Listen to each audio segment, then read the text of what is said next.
Good afternoon. It is 1 o'clock Eastern Time, 12 o'clock Central Time. We thank you for joining us today.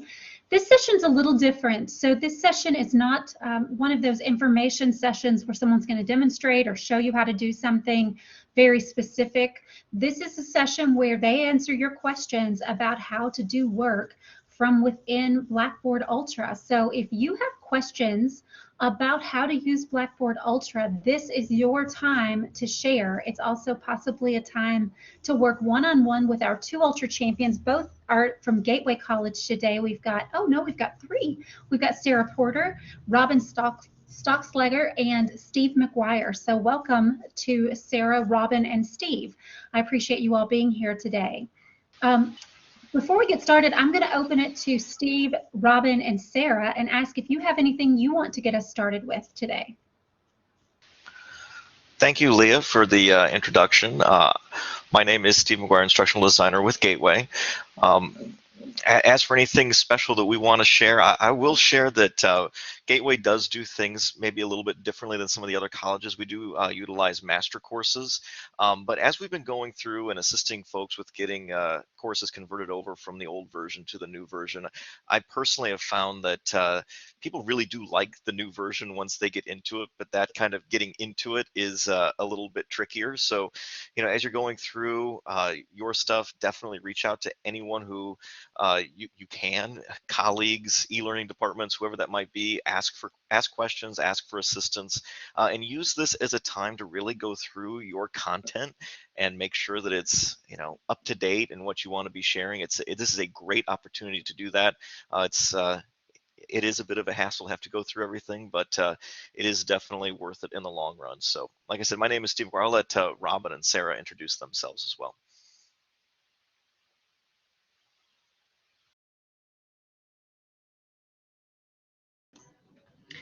Hi everyone, my name is Robin. I've been working with e-learning for about a year and I'm really enjoying it, and I am looking forward to helping as much as we can to help get all these courses converted to Ultra. Hi everyone, this is Sarah Porter. I'm the newest instructional designer at Gateway. I've been here about 4 months, and it's just been an exciting time learning to use Ultra, and I'm looking forward to supporting you all with anything that I can. So as Leah said, this is definitely the time for any questions, anything that we can show. Robin and I both also teach a couple of classes, so we kind of have a little bit of that other side of the view as well. So just fire away, put things in the chat, come off of mute, whatever you want to do. We can answer questions.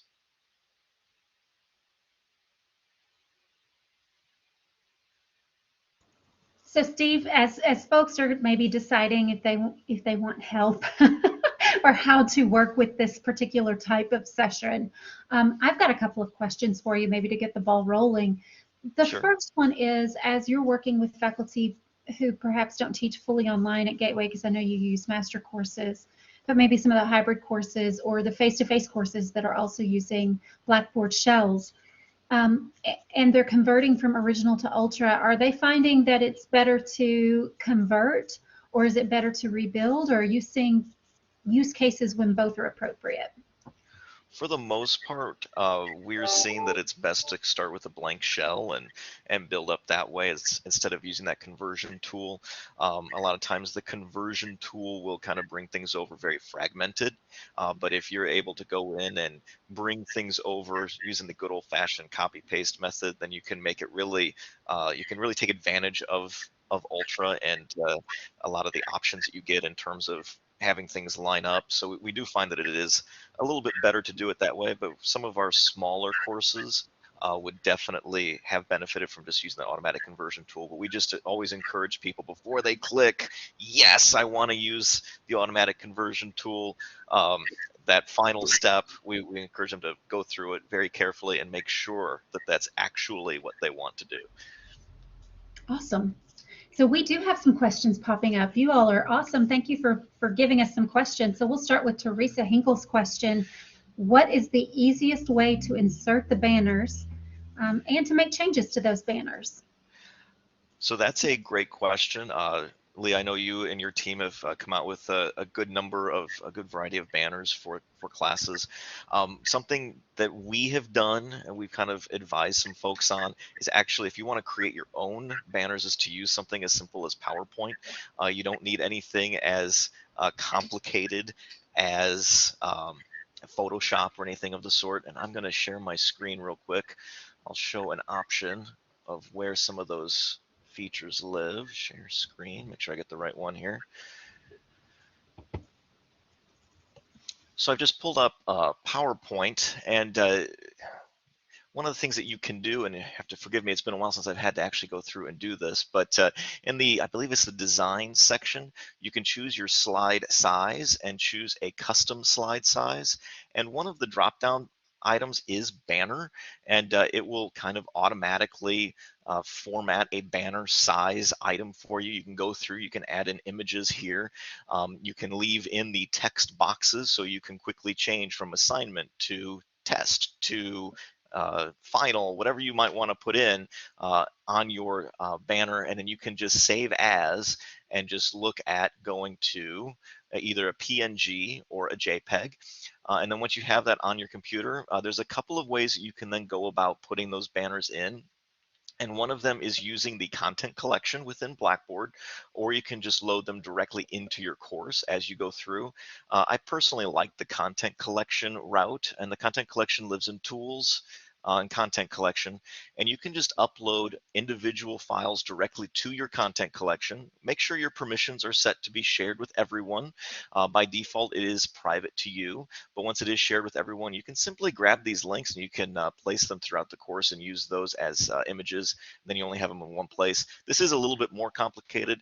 It is definitely very simple just in your course to, when you're in the content editor, pull one up here. I know I'm kind of clicking all over the place. Hope no one's getting motion sick on me.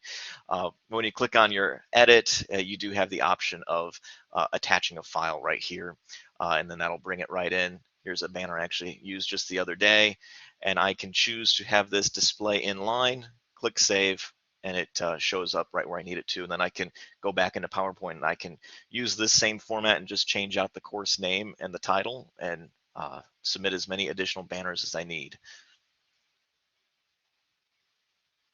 Thank you. So the lesson learned, oh, my food is heated. The lesson learned there is that the easiest way to change those banners is to make your own banners. So thank you for that. And also great for showing that content collection. I don't think that we've shown that yet this week. So that's a nice reminder that that exists for folks. So another question we have from Trevor Applegate. Is there a way to bulk change dates in Ultra? For example, my midterm CIT 105, week 6, has 19 publisher links. Is there a way to change them all at once? So far, I've just been changing them one at a time, and that's taking a bit every semester. So to my knowledge, it is something that's being worked on. I have not seen it actually come through yet to do that.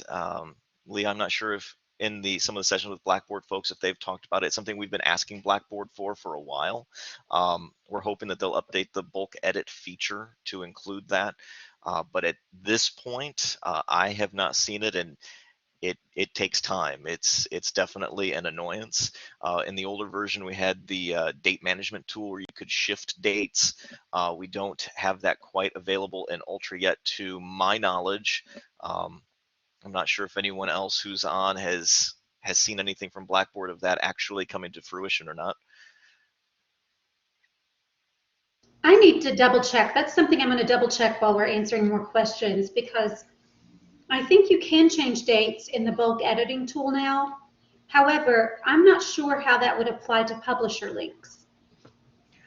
Yeah, the publisher ones, that's kind of up to the individual publisher. And I know that with the bulk edit feature, or the batch edit feature, you have to kind of drill down before it'll actually let you get to those specific dates themselves.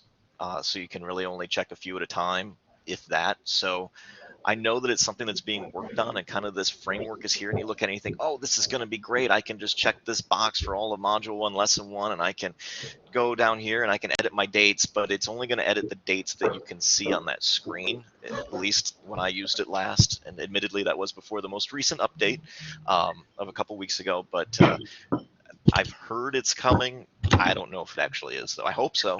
Certainly hope so, because that is, it takes time.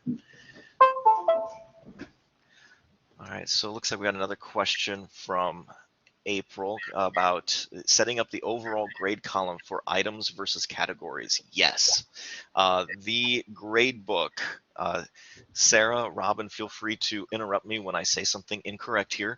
The grade book is definitely the area where we get the most questions. It's not that it's difficult to use. It's not that it's so rigid that you can't do what you want to do, but it is definitely, in our experience, limited in what it kind of shows you up front. So in the gradebook, what we do at Gateway is we set up a total points column before we set up our overall grade column. The reason for that is we want just a total points column for most of our classes. So this particular class, this BAS 289 class, recently rebuilt this into Ultra, and we were interested in just an overall total points score of what is that going to look like. So I can see I've got my total points here listed at 1,290 points. And to create that, I just went and clicked on my plus sign and I added a calculation. And then I clicked total and I checked all of the boxes for everything in the course. So that's how I created my total points column. And then we set up the overall grade column. As you may know, when you set up the overall grade column initially, it's going to give a percentage for each of these items. And the percentage is not always the exact same if you don't have an even number of assignments that gives you that perfectly. So some might be worth 3%, some might be worth 2%. And I actually have seen that cause a grade discrepancy. So that's why we do a lot of total points if we're not using categories. The other option, as referenced here in this overall grade section, is to go with categories.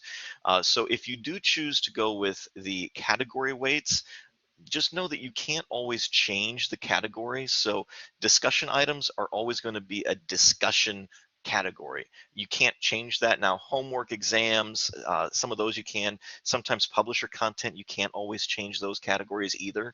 And so we've actually had to work around that as well. Pull up this OST 105 class. And so what we did here is we created total columns for each of the individual categories, and then we set up our overall grade column to only look at those columns that we've created. It is essentially a subtotal column. So it's kind of confusing. It's not always the most intuitive, but there are typically ways around with the gradebook to get it to do what you want it to do.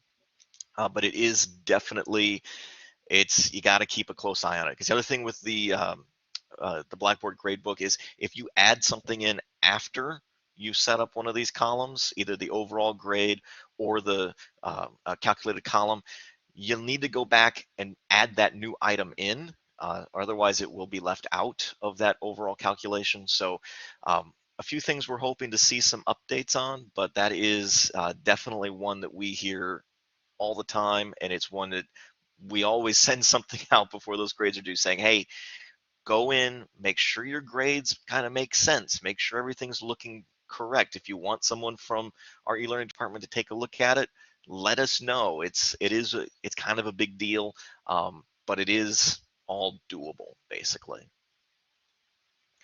Let's see. So I kind of hope that probably made the waters a little muddier there, but I hope that helps some. So let's see, next question down on the list is from Stacy. Haven't figured out how to see when a student has submitted an assignment, discussion, or journal late. I've tried to use the auto zero and neither seems to make a difference. What's the difference between complete and all graded? So complete versus all graded, if it's complete, every student has a grade. If it's all graded, it's all submissions are graded. So, and as for the late work, they just did give us some options of not being able to start or complete an attempt after that due date has passed. So that is now available in the assignment options. Let's see if I can pull one up real quick without breaking anything. Edit. Assignment settings. So we do now have this prohibit late submissions and prohibit new attempts after the due date. So that will help with that. Otherwise, probably not going to like my answer for this, and there might be a better way, but in the classes that I teach, I typically switch over to the standard grid view, and I will scroll through my gradebook, and I will look for the new submission in purple listed right below that grade cell. Not great. Robin, I know that you teach as well. Have you found any way of seeing those items submitted late? No, I do the same thing that you do, and on the when it shows all the assignments, I just look to see if it says 1 needs graded or 2 needs graded. Sometimes that will show up even after the due date. But yeah, I basically do what you do as well. Yeah, and that's another area where I'm hoping to see something like the in Learn Original, we had that needs graded section on the left side. That'd be nice to see something like that come back. I don't know what's in the plans though. All right, keep going down a little bit more. A way to bulk post grades. Some of my above assignments weeks have around 20 assignments. Yeah, I would like to see that, but you can post grades individually per student when you go through, or you can post it per assignment, but there's no big button that just lets you post all grades. Something that I would like to see them put in is basically like a checkbox where you can check all the assignments where you'd like to post the grades, because I know I have some students who work ahead in my class, but I haven't necessarily gone there yet in terms of grading. So I'd like to see an option where I can say, okay, let me check the boxes for these 6 assignments and click post now. And let those grades get posted. But at this point, you do have to go individually per assignment. I will say, as for the posting grade button, I'm a fan of that myself, because I like to have all of my grades ready to go, because I might get through the first 5 or 6 papers or submissions and realize that, oh, my expectations didn't align with my class and what actually was taught to the students. So I then know, okay, not only do I need to adjust my expectations for the first ones, I need to make sure that I, in the next class, in an announcement, in something, go through and make sure that that content gets very accurately put out to the students, just to make sure that no learning objectives are left behind. We want to make sure that all of those objectives get covered. So that is something I do like about that. I found that to be helpful, but I don't know of a way to bulk post. All right, next question. When creating a new test, is it possible to create a pool of questions? I know you can import pools and have done so from Learn, but I'm not using publisher content. I want to create my own test questions. So, great question. Unfortunately, you can only import pools right now, but there is a workaround for that I have found, and that is to go ahead and create a new test and build all of your questions that you would want to have in here. And then when it comes time to actually creating your test, you can use the existing test as a pool. Let me go to, what would be a good one? Where is,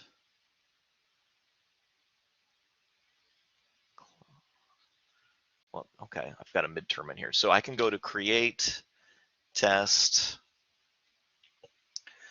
I'm gonna call this my final. And under my plus sign, I can choose to use a question pool, and instead of going to the pools, I can just use my assessments as a source, and I can choose to select all of these questions. I can add them, can choose 1 point, and then I can say, okay, I only want 50 of those questions to be used as a pool. So in that situation, you would then just make sure that that original test that you created of your pool is hidden from students, and then you can still use it as a pool when you actually need to. So that's a workaround I found for that. I've heard kind of through the different little channels that potentially we're going to get that back of being able to actually go in and create your own actual question bank instead of doing it kind of backwards like that. But we'll see. But there's definitely some ways around that. Okay, next question. Do you need the overall if you are setting it up like so? I'm assuming this is the overall grade. So the overall grade is really nice in the way that it gives the students just that nice letter. It's right up at the top. It's all set up. It's ready to go. So if I go to student preview, go into my grade book. So it's going to show my current grade. This is the overall grade that it shows right here. And it kind of shows the breakdown when you click onto it of what is being tallied into the overall grade. So do you need it? No, but it is definitely and it gives an advantage, you know, of just, hey, this is here. It's nice and easy to find. When you go into the exit preview and you go to gradebook and look at students, so like maybe when you're posting your final grades to PeopleSoft, the overall grade will also show here.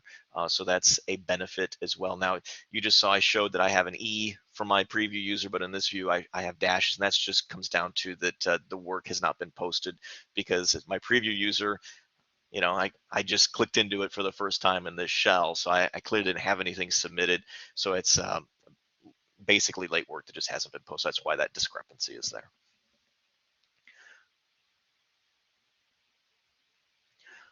Let's see, I think we're caught up on the chat. Rob and Sarah, have I missed anything that you want to add for any of these questions? I know I've kind of gone through.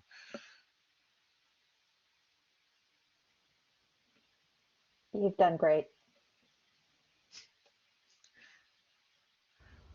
Okay, so at this time, I'm going to invite those of you who are participating. This session is, as I mentioned earlier, whatever you want this session to be. And one of the things that it could be is an opportunity for you to meet kind of one-on-one with Steve, Sarah, or Robin in a breakout session. If you want to show them your course, or if you have questions about things that you're struggling to work with, or even if you would be okay with doing that privately. So to let us know if that's of interest to you, you can either raise your hand, you can put that in chat. This is not something, like I said, that's a demo kind of thing, although Steve has done a fabulous job winging it. I'm actually pretty impressed, Steve. We're talking on our back channel here, and we're just talking about what a great job you did. Oh, thank you. Taking this and running with it. But if this is something that anyone on the call has something they really want to see or do in their very specific course, these folks are here to help you with that. And while we're waiting, Steve, for folks to decide if there's something that they want some very specific help with, I do have a couple of other questions for you. Sure. One, for you and your team, what is, for faculty who are switching, one of the most common, you mentioned the gradebook is just regularly something folks are asking questions about, but is there something in the design process that is new and different and that folks seem to be struggling with? And if so, can you zone in on what that might be and give some tips or tricks for how to get around that? Sure. One of the things that we discovered very early on, actually, Justin Birch, who was an instructional designer with us, he's now at University of Cincinnati, he kind of made this discovery that Blackboard Ultra is really great student view for like mobile devices. Really, really great at that. We're very appreciative that they've made all these updates. Now, I say student view, and the discovery he made is that if you're in the faculty view, it's very easy to accidentally move things to where they don't necessarily belong. So one of the things that as we go through and we're speaking with folks individually or in our trainings, is we say keep in mind that as you're naming things, you want to be able to know where it goes. So in our fully online classes, we're very, very deliberate about how we name things. So we have in this particular class Unit 1, Unit 1 Lesson 1, Unit 1 Lesson 1 Learning Activities, Unit 1 Lesson 1 Discussion. Our English class that actually Robin worked with me to develop, module 1, lesson 1, module 1, lesson 1, learning activities. It's very easy to accidentally grab the little up down and move something to where it doesn't belong. So this way, if something does get moved where it doesn't belong, not only do you know where it goes back to, but it's also a pretty big red flag to students or you as the instructors going through. You think, hey, why is there module 4, lesson 3 quiz up here in module 1, lesson 1? And then you know, okay, clearly that's a mistake and I need to put that back where it belongs. It's just one of those things that as we are making that move into the mobile world, it just kind of happened. Again, I would not trade it for anything. This is a small issue compared to students being able to access their course on their mobile device. We would certainly, that is the priority. We just need to make sure that our folks who are leading the classes are aware of these sorts of things as we kind of go through. Rob and Sarah, is there anything that you've kind of noticed as we've been talking with folks of design issue?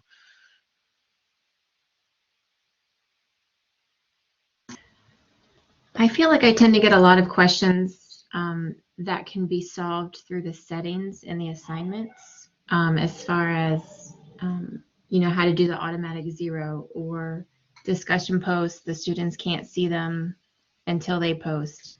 So I feel like there's a danger of overlooking all of the settings once you create an assignment or create something like that. So a lot of answers I feel like tend to go towards the settings. So just kind of being aware of all the options you have in the settings helps. That's a great point.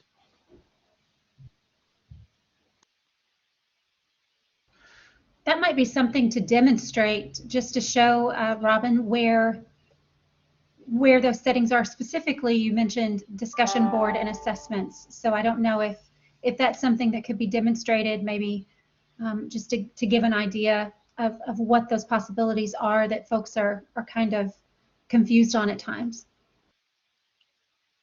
You want to take it, Robin, or you want me to, what do you want to do? Go ahead, you already have the screen. Okay, so yeah, the settings, there's a few different spots within Blackboard of where the settings live that like Robin said, they get overlooked, especially once it's already kind of built and the course is running, because you see some of the basic settings when you first click into either the assignment, the discussion board, the exam, and you think, okay, great. But when you click on the little gear icon, you get so much more. And the nice thing is they keep adding to it. So it's just a really great thing to keep in mind that you can come back here and you can add in these additional settings. The assignment I just showed, this one has some brand new ones of the late work. Are you going to prohibit late submissions, new attempts after due date, the attempts allowed?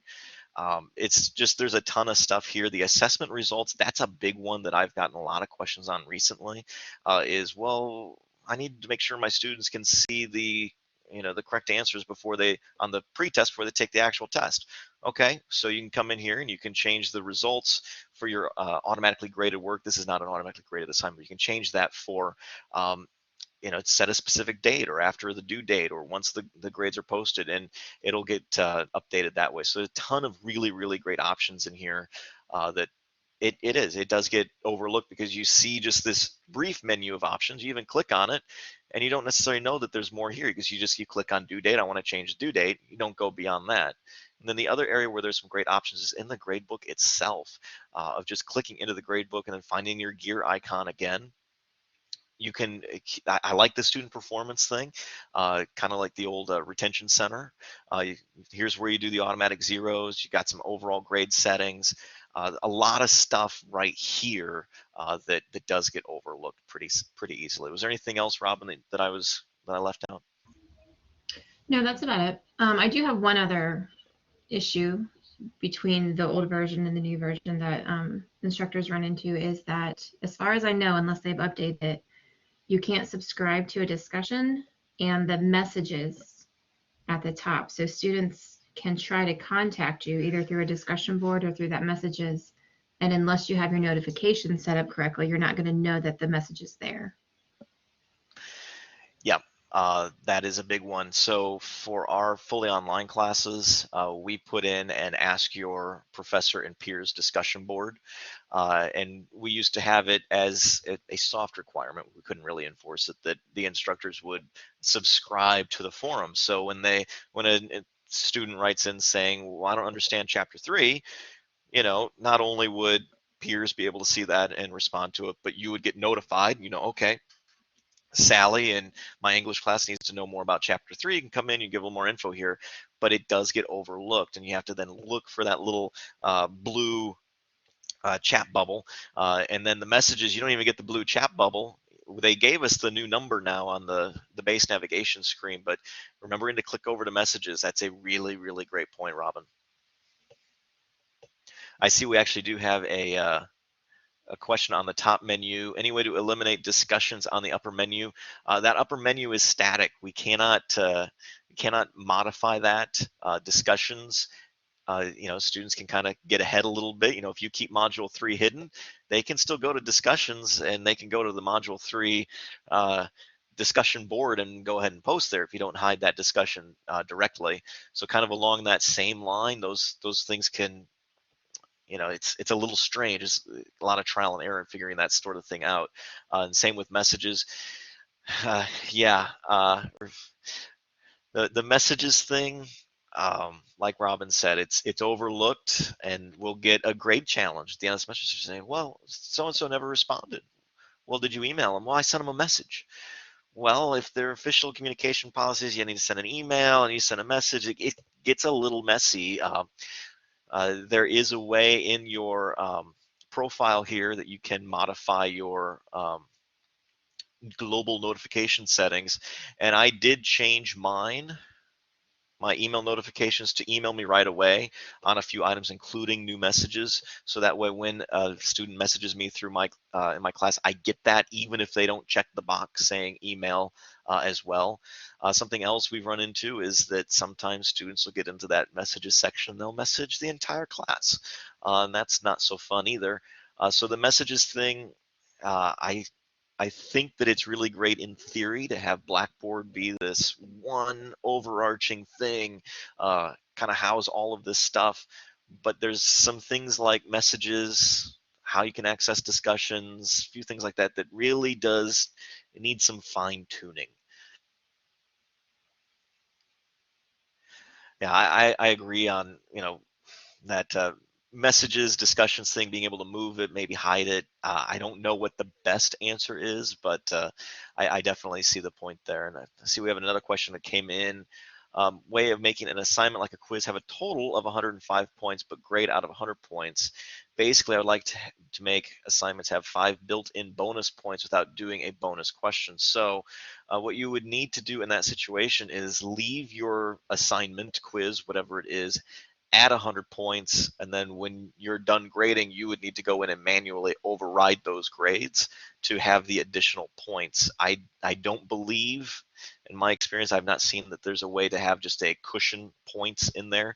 I also haven't seen bonus question option being placed back in with Blackboard yet. That's one that we had in Learn Original. I'm hoping to see that come back.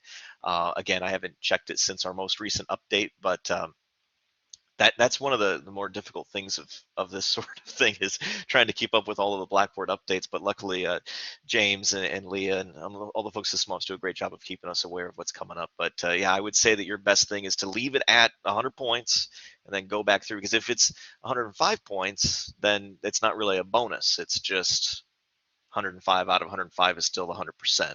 So if you're looking for it to be a bonus, it would need to be 105 out of 100.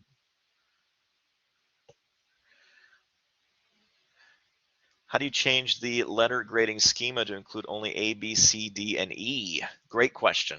So again, it's looking in our gear in our gradebook. We can change that. Let's see, where is it at? Oh, here we go. Current grading schema is letter, and click on this.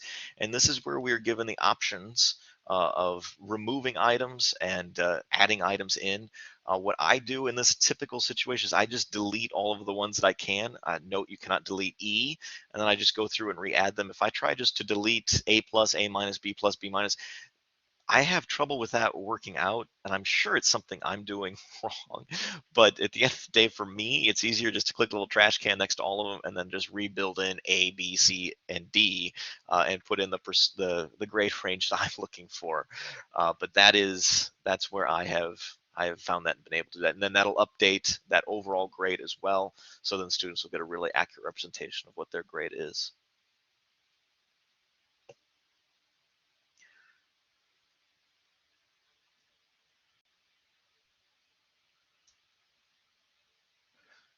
We've had some really, really good questions here. If anyone does want to do a one-on-one session, we can absolutely do that. We can keep going in kind of the radio call-in format. I'll ask Robin and Sarah again if I've missed anything that they can think of.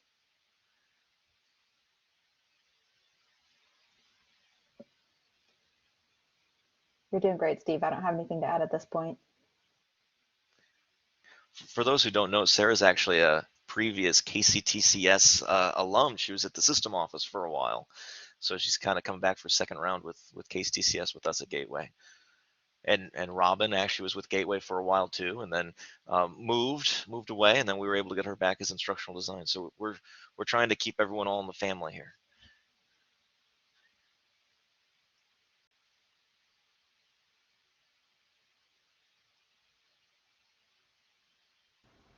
Well, while folks are waiting to see if they have any additional questions for you all, I do want to promote a couple of things that are coming up this week. So there've been a few questions about the gradebook, and Erica Weiss will be leading a session on Friday afternoon, 1:30 Eastern, 12:30 Central Time, about offering extra credit and dropping the lowest grade. So that session will be a little bit about some of kind of the nuances of the gradebook if you want to go a little bit deeper in on that. There's also a session, we've already had one this week with Cengage, but there's a session on Friday with Pearson and a session on Thursday with McGraw-Hill if you are kind of concerned about how to integrate your publisher content with your gradebook, because I know that that's a question we get regularly. And there's not always a simple solution, because different publishers have different processes based on which publication you use. So your rep is the best person to ask for that, but they will be speaking to us on Thursday and Friday respectively, and those are times when you can get some questions and answers there. And then Blackboard will be leading their session again, which is, I think, mistitled the Ultra Gradebook and Assessments. They led it earlier today, so if you missed it, they'll be doing that again on Thursday, where they do talk a little bit about the gradebook and assessments, but they are also going to talk about a lot of the things that Steve has mentioned today, which is kind of that roadmap, where things are coming from in the courses, when they're going to be changing, what's up next, what's like the high priority areas. And then finally, I do want to let folks know that there are some things on our KCTCS Online Info Center that answer some of these questions directly. We've got several micro courses and Cool by Design courses that answer some of your questions specifically, like that extra credit, dropping the lowest grade. Some of that stuff is there. Using PowerPoints to make your own banners. Some of the things that we've had a lot of questions about this week, or things that have been brought up here, we've created micro courses and Cool by Design projects, so you can work through that at your own pace. Of course, we don't cover everything there, but I think it answers a few of the questions that have been answered here today, or asked here today. So we do have a few questions that came in, Steve, while I was chatting. Yeah, so let's see, we've got any way to make a discussion unavailable after the due date without impacting gradebook, similar to assignments. I have looked for that since the update. I have not seen that, that we have added that. I'm not sure, Leah, Robin, or Sarah, if you've seen, if we've been given that option since that update of a couple weeks ago.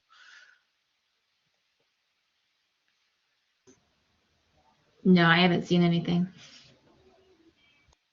I'll double check my thought process here, but I believe it is still Yeah, they have not yet given us that option yet. And if I had to guess, I'd say it's because discussions are accessible through the discussion page as well as the content of the course itself. But yes, that is something that we've run into, because you think, okay, well, I don't want students going back and doing something after, so I'm going to go ahead and hide module 1 and hide the discussion, but then they can't see it, their grade or the feedback you've given them in the gradebook. So that's an annoyance. We were hoping that update was going to resolve that. Haven't seen it yet, but again, we'll kind of keep an eye on the roadmap stuff from Blackboard, and hopefully we'll be able to see that come to fruition soon. So let's see, and learn, I could sort an assignment by the student's grades. For example, sort quiz 1 to see who has completed it, who hasn't, and we'll email the students. Is there a way to sort in the Ultra Gradebook? It's a good question. Let's see. Where's something that has something in it? So if I go into, that was content item. Oh, that's also content item. I just built this one. You'd think I'd remember. Tell you what, just for fun, let's go into,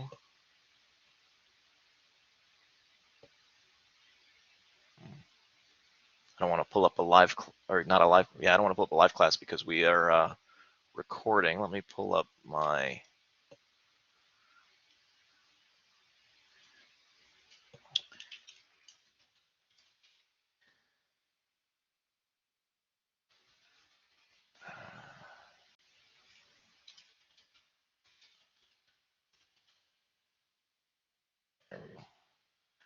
pull up a gradebook here. Go into this quiz. So I don't believe so. If there was, we'd be able to see at the very top. I'm going to stop sharing my screen just briefly here. I'm going to pull up my live class just to make sure. Reason why I've stopped sharing my screen is I don't want to, since this is being recorded, I don't want any, issues with privacy. Pull up the gradebook, pull up an assignment. Where's a good assignment? This is a great one.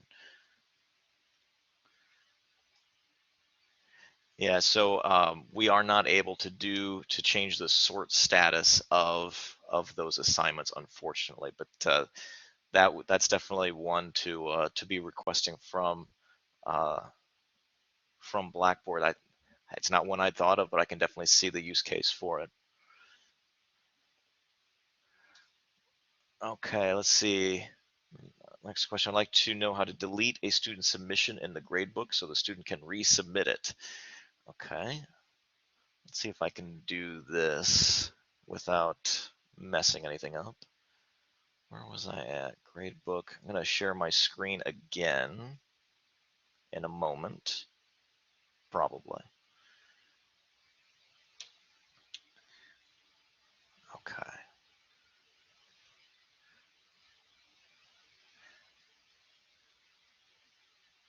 All right, let's give this a shot. So this is my live class, but I've kind of moved the window. So when you're looking at the submissions screen, if I can get right next to where the names would be, you do have the option of the little three dot. You can add or edit exceptions. I'm going to move this, make sure I don't show anything I shouldn't show in case this gets shared out. But you can add in additional attempts here. And let's see, it's been a while, but I do recall a way to remove an attempt from an automatically graded assignment. Let's see if I can pull one of these up.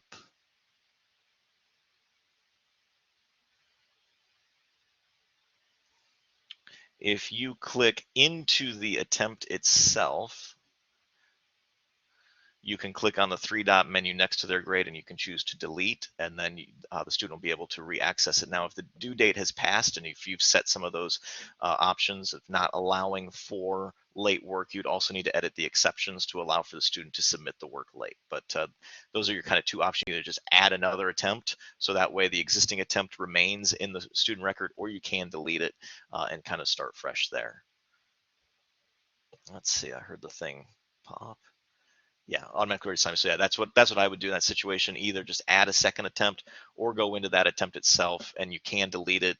There's really not a big reason to delete, since you can add the extra attempt. So that way, if the student's like, oh, you promised you'd give me a second attempt, I've only got the one, dude. And then you can be like, no, dude, you've got 2 attempts. Here they are. So it's just kind of it's a nice little CYA policy, I guess.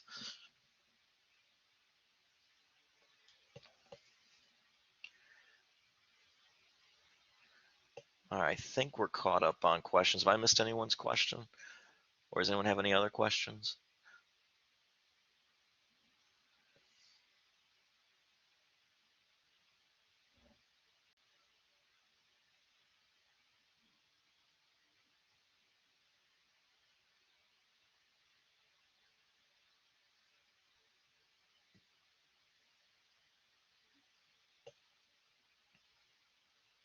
I haven't seen any additional questions come through, Steve, that you haven't already discussed.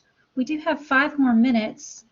I'm going to give folks like 1 more minute to ask questions. I don't want to hold us longer than we have to if there's no additional questions, but if someone has an additional question, this is the time to ask it.